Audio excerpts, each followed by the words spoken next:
सांगली जिल्ह्यात घरफोडी करून महामार्गावरून पुन्हा शिरपूरकडे गुन्हा करण्याच्या प्रयत्नासाठी आलेली टोळी शहर पोलिसांनी शिताफीने पकडली। ट्रक घेऊन दरोडे घरफोडीचा व्यवसाय करणाऱ्या या टोळीमधील 5 जणांना अटक करण्यात आली असून त्यांच्याकडून 33 लाख रुपये किमतीचा मुद्देमाल जप्त करण्यात पोलिसांना यश आले। याबाबत डीवायएसपी सचिन हिरे यांनी दिलेल्या माहितीनुसार सांगली जिल्ह्यात सराफ दुकान फोडून दरोडा चोरलेला मुद्देमाल घेऊन संशय धुळे जिल्ह्यात आल्याची माहिती पोलीस निरीक्षक एस आगरकर यांना मिळाली होती।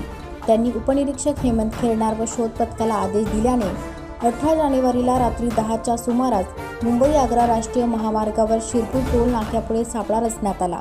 तेथील हॉटेल मिनी नेस्ट पुढे उभा मालक ट्रक RJ11 GC 5001 पोलिसांना आढळला। त्यात संशयास्पदरीत्या हालचाली करीत असलेल्या व्यक्तींना पोलिसांनी ताब्यात घेतले। त्यांची झडती घेऊन ट्रकची तपासणी केली असता गावठी बनावटीचा कट्टा, लोखंडी कटर, लोखंडी स्क्रूड्रायव्हर, मोबाईल, चांदीची भांडी असा ट्रकसह एकूण 33 लाख रुपये किमतीचा मुद्देमाल पोलिसांनी ताब्यात घेतला।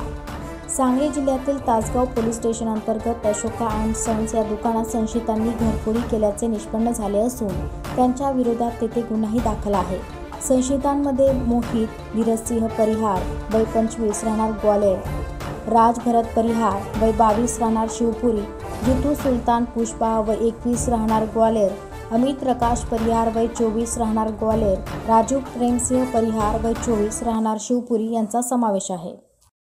शिरपूर शहरचे प्रभारी अधिकारी आगरकर साहेब यांना एक गोपनीय माहिती मिळाली की सांगली येथे घरफोडी करून मध्य प्रदेशची एक कुख्यात गँग ही शिरपूर इथं आली आहे आणि शिरपूरमध्ये पण रात्री त्यांचा काहीतरी घरफोडी करण्याचा प्लॅन आहे। त्या अनुषंगाने त्यांनी त्यांच्या PSI खेरणार आणि इतर टीमला आदेशित केलं आणि शोध घेतला असता आम्हाला एक 5 लोकांची टोळी ज्यांनी सांगलीमध्ये एक मोठा दरोडा टाकला होता अशी टोळी, एक कुख्यात टोळी आम्हाला मिळाली आहे। सदर टोळी ही मध्य प्रदेशातल्या ग्वाल्हेर जिल्ह्यातली आहे।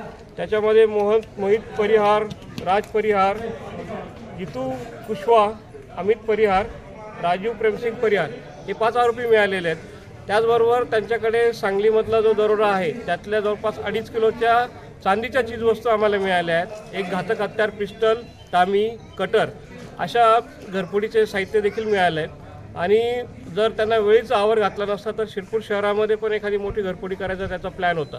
सदर कारवाईबद्दल मी PI आगरकर आणि शिरपूर शहरच्या संपूर्ण टीमचं मनापासून अभिनंदन करतो आणि ह्या कारवाईच्या अनुषंगाने त्यांच्याकडे आम्ही अजून विचारपूस करत आहोत आणि त्यांच्याकडनं आम्हाला अगोदरचे गुन्हे उघडकीस येण्याची शक्यता आहे आणि एक अतिशय चांगली कारवाई झाली, त्यामुळे मी सर्व टीमचं अभिनंदन करतो।